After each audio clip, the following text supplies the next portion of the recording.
Bruce Lee was not just a martial artist, he was a revolutionary who challenged the rigid traditions of his time and laid the foundation for modern combat sports. His philosophy on fighting went beyond forms and rituals. He believed that real combat required adaptability, efficiency, and practicality, rather than strict adherence to traditional styles. This mindset led him to develop Jeet Kune Do (JKD), a philosophy that emphasized direct, simple, and effective fighting techniques. The problem with traditional martial arts before Bruce Lee's influence, martial arts training was largely confined to traditional styles such as karate, kung fu, taekwondo, and judo. While these disciplines contained valuable techniques, they were often bound by rigid rules and preset movements, making them less effective in unpredictable, real-life combat situations.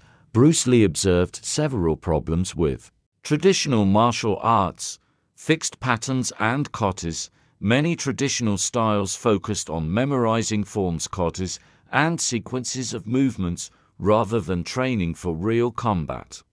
Lee believed that in a real fight, an opponent would not follow a set pattern, making rehearsed techniques less effective. Lack of practical application.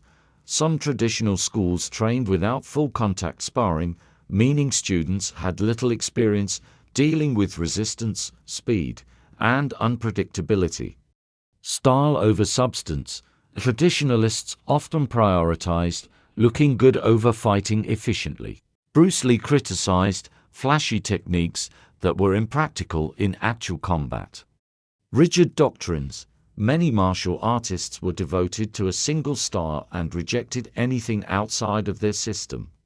Lee saw this as limiting and believed that true martial artists should be open to learning from all sources. Bruce Lee's approach: real combat versus theoretical fighting. Bruce Lee's philosophy of fighting was based on what works in a real fight rather than what looks impressive in a demonstration.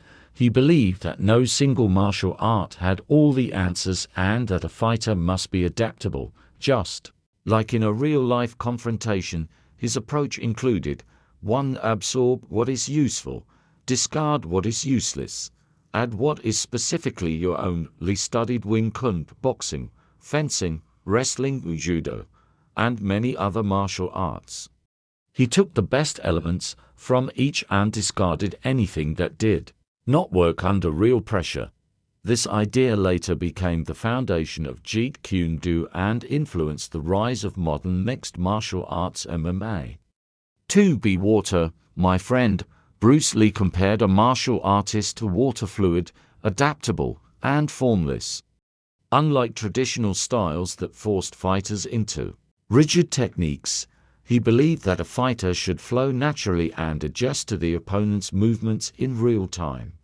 3. Emphasis on full contact sparring. Lee believed that martial artists must test their techniques in live sparring to develop timing, reflexes, and the ability to handle